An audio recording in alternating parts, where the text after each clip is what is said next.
بسم اللہ الرحمن الرحیم۔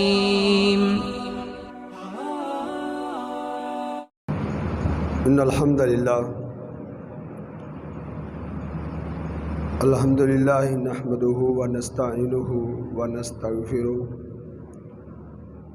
ونعوذ باللہ من شرور انفسنا ومن سیئات اعمالنا ومن يهده الله فلا مضل له ومن يضلله فلا هادي له اشهد ان لا اله الا الله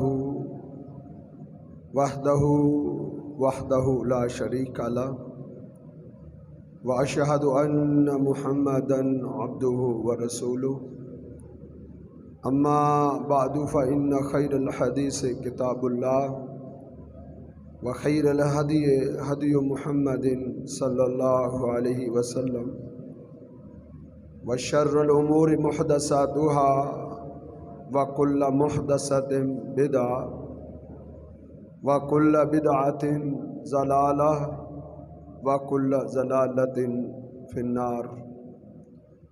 ان اللہ وملائکتہ یصلون علی النبی یا ایھا الذین آمنوا صلوا علیہ وسلموا تسلیما۔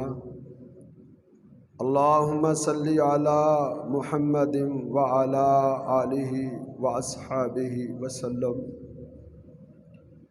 اعوذ باللہ السمیع العلیم من الشیطان الرجیم، بسم اللہ الرحمن الرحیم۔ ان اللہ یأمرکم ان تؤدوا الامانات الی اہلها۔ قال النبی صلی اللہ علیہ وسلم اربع من کن فیہ کان منافقا خالصا